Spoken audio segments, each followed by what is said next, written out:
Now, Storm Tracker 9 weather with meteorologist Cameron Landfield. Good Saturday evening, Western Oregon.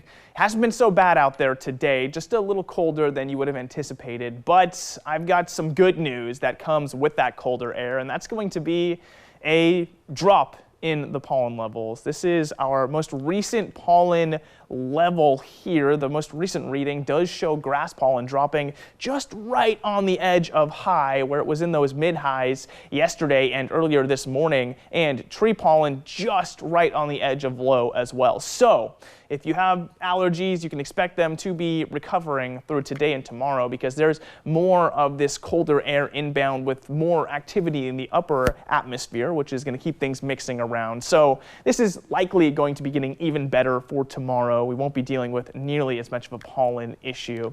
Now, speaking of tomorrow morning, because of that cold front coming on through, is going to be a little bit chillier. So it's still going to be dry, but I have dropped our activity forecast into a 5 out of 10. So if you plan on running or hiking tomorrow morning, it's not going to be so bad for you. It's just not going to be really sunny, and those temperatures are a little bit lower. So it's just going to be a little bit different than you'd expect for this May or late May, but still it is dry, so not too much to complain about. Still going to be a great day as we move forward here. Now I'll show you the stormcast starting at 8 o'clock.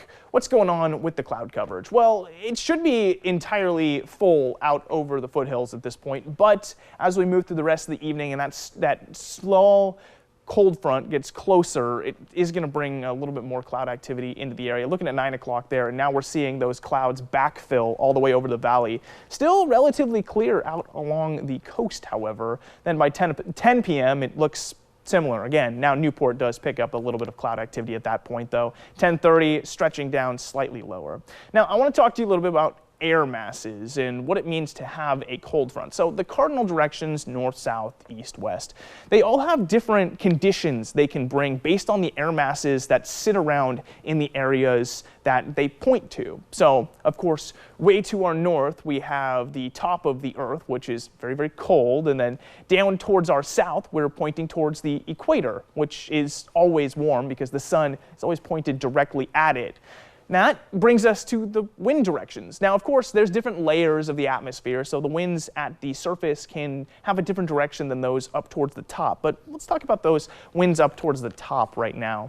If we see a south wind coming from the upper atmosphere, that generally pulls warmer air into the area, and it also pulls some humidity in because down below us there is a lot more of a humid and warm air mass. Then moving from the west, if we have direct west winds, that'll bring just a lot more humidity in because it's over the ocean. So the next one we got to talk about, of course, is the east. Over the continent, it's pretty dry, so you'll get drier conditions. Then, of course, with downsloping winds, that starts to heat things up too.